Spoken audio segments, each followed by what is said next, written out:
welcome Group Vice President of Corporate Communications, Herb Miller. Excuse me. Excuse me.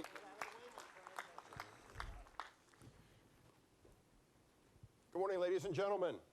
Thank you very much for joining us again here in the Riverview Ballroom, where yesterday we unveiled the 2007 Tundra Crewmax. Today, we're going to shift gears and present two exciting new cars that will make a dramatic statement of Lexus and the performance that Lexus signifies. The all-new Lexus ISF and a supercar concept vehicle. To tell you more about these two vehicles is the Lexus Division Group Vice President and General Manager, Mr. Bob Carter. Bobby?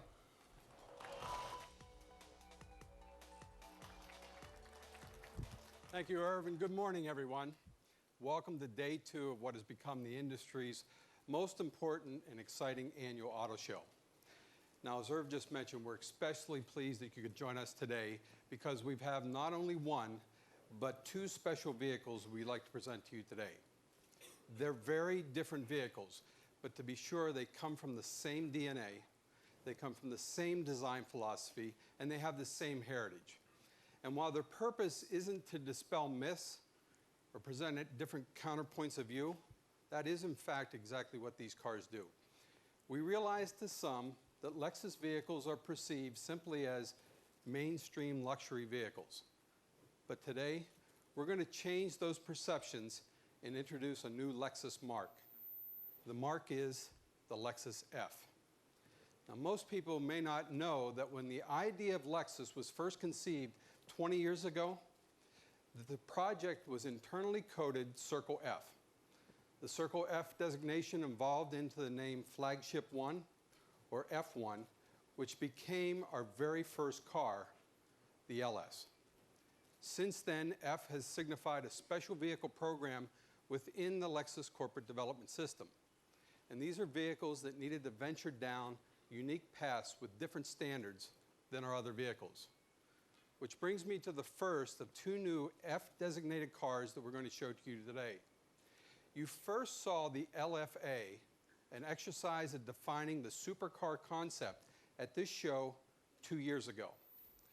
We were very pleased with the response it generated, and after the buzz and the excitement following the show, something interesting happened. The LFA grew a second life. Instead of letting it go the way of most concept cars that end up rotting away under a tarp in a warehouse somewhere, the ideas represented by the LFA seem like a great story may seem to you. The LFA was similar to a story that you may have that sat for a while, not yet published. Perhaps you've experienced this, and after a while you revisit the story, give it another edit, a fresh think, and lo and behold, the piece was better than it ever was before. That's what happened to the LFA, and that's what we're here to show you today. The next evolution of that vehicle, which proudly wears the F mark.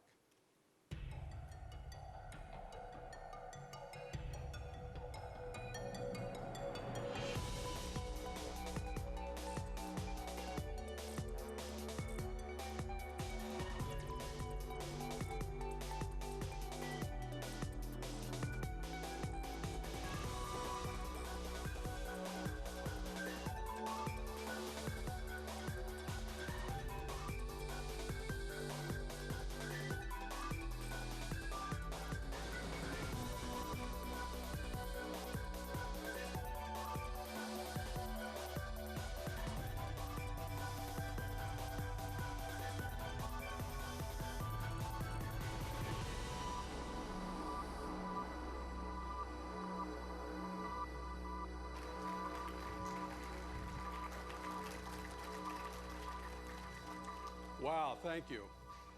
The goals with the new LFA are no different than they were with the original concept. That's to build a supercar with world-class performance. We thought about what a supercar should be and then started to design what a Lexus version of a luxury exotic could be. And with all new Lexus cars, the styling of the LFA is rooted in the design direction that we call L-finesse. This concept was used to reshape, redetail, and redefine the latest iteration. Lexus has further redefined the styling of the new LFA to enhance its exotic nature with a greater use of curved surfaces and interesting details. The LFA, it's powered by a high-revving, 500-plus horsepower V10 engine, a power plant that produces the kind of exhaust note that you would expect from a performance engine. In addition to its front mid-engine placement, along with a rear-mounted transaxle and rear-mounted radiators, allows for excellent weight distribution. Over 500 horsepower, the superior aerodynamics and revised styling make a top speed of 200 miles an hour not only possible, but probable. The first LFA was a pure concept, but one we went as far to do the engineering and analysis at our Higashi Fuji Technical Center and on the racetrack at Fuji Speedway. This latest concept is much closer to a vehicle that we would bring to market, and one that we will be gauging consumer interest in. It's also one I would, frankly, love to have in my garage. So that's a look at what we have for tomorrow.